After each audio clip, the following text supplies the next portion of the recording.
If you're a woman watching this video, then please, you need to send this video to your sister, to your mom, to your friend. Women need to watch this video. This is a reminder that if you're in a toxic relationship, leave while you can. Don't wait to see the end. Leave while you can. The end might just not be what you expected it to be. Leave while you can. In this video, you're going to see how a man butchered his girlfriend. Leave while you can. A toxic man, a man that is toxic, will never change. Leave while you can. You have yourself to protect. You have a future to protect. This incident occurred in Ajidi Street in Ejeba community, Warri. This incident happened somewhere around the 23rd of June 2026, and a Twitter user who happened to be the friend of the victim said that the guy's name is Adedamola Michael. According to the same Twitter friend, she said the girl's name is Abiba, but other sources say her name is Favor, and it is said that Favor and the guy have been in a romantic relationship for some time now, and Favor lives in Port Harcourt. Meanwhile, Michael lives in Warri. Adedamola Michael is a young man who is doing well for himself, and sources say that he's a Yahoo boy because he has a car and a good apartment. Basically, their relationship was known to people in the compound and the neighborhood because it is said that the girl often visits him. So people around knew that they were both dating, that they were both boyfriend and girlfriend. And then 2 days before the incident, people around said that they saw her going to the market to buy things that she would cook for the both of them to eat, like for her and her partner. However, in the middle of the night, somewhere around the 23rd of June 2026, the landlord's wife began hearing screaming of the girl. Her husband also heard the screaming, but for some reason his wife was uneasy, and the wife told him that let's go and check up on that girl, she might be in danger. But her husband, who is the landlord, was like, it's late now, it's late already, because it was around 10 p.m. in the night. So he was like, it's late already, let's just leave it maybe till tomorrow. So they assumed that it was maybe just normal boyfriend and girlfriend fighting. They felt like maybe he was just beating her, and they said, okay, that let them leave it till tomorrow. Maybe in the morning they are going to call the boy, sit him down, calm him down, and tell him to stop beating his girlfriend. When morning came, Michael had bathed and dressed up. He was looking all fresh and getting ready to leave. When he went outside, he saw that the landlord's car was blocking his car, so there was no way he could leave. That was how he had to ask the gate man to go and call the landlord to come and shift his car so that he can drive out.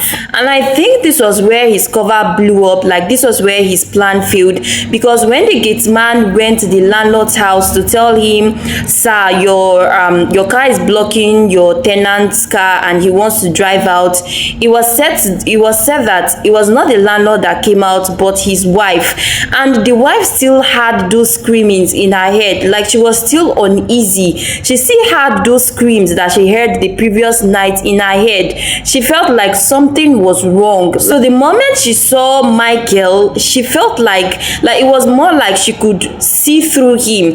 Like, she looked at him and she felt like he was looking flushed, he was looking bothered, he was looking uneasy, and that made her tell him that okay, that she's coming. Like, she pretended as if she took the wrong key. She pretended as if she took the wrong key and she wanted to go and get the main key. She pretended as if she wanted to go and get the key. Meanwhile, when she went inside, she met her husband and was like, I feel like something is wrong. So she told her husband, and that was how they called some boys, some area boys. That was how they confronted him. They also got the police involved. They asked Michael to take them to his apartment, to come and open his apartment, let them check. So when Michael took them to his apartment, he opened the door and oh my god, on the floor was the lifeless body of his girlfriend, brutally stabbed, almost nearly decapitated in her pool of blood. And it was said that he slit her throat to the extent that her head almost fell off. Like, I don't know if you get, like, the scene was a total mess. Like, oh my god. Well, the story is still developing. him. We still don't know why he did it. Like, he still hasn't said the actual reason, because when they asked him why he did it, he was like, he couldn't even say anything. Like, we still don't know why he actually did it. Some people say that maybe he must have done it for ritual, but I personally don't think so, because people that often, you know, murder people for ritual, they try to be very careful.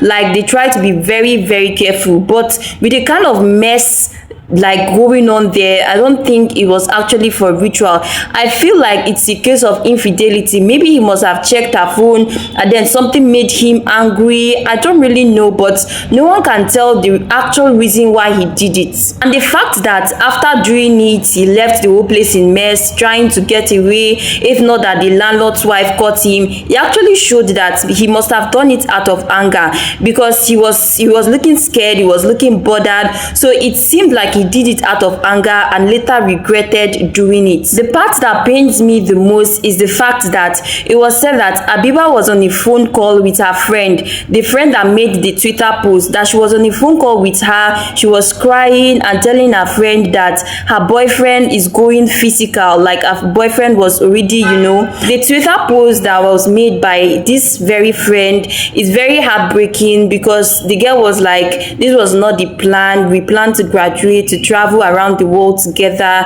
This was not the plan. And I almost cried out my eyes. Like, I almost cried, because oh my god, oh my god. And the friend was like, my friend was crying, my baby was crying, and I couldn't do anything to help her, because it was said that when after Habiba had called them and had called her and was crying, suddenly, you know, the call cut, like, and they tried calling her back, but Habiba wasn't picking. So then they now called the boy, the Michael, but then when Michael picked, he told them that Habiba was not in his house. Like, he denied it. Unknowingly to them, he had slaughtered their friend. And it's very, very heartbreaking. Please, if you're in a toxic relationship, leave while you can. You have yourself to protect. This is very, very heartbreaking. So guys, follow me for more, and I'll see you in my next video. Let me know your thoughts in the comment section.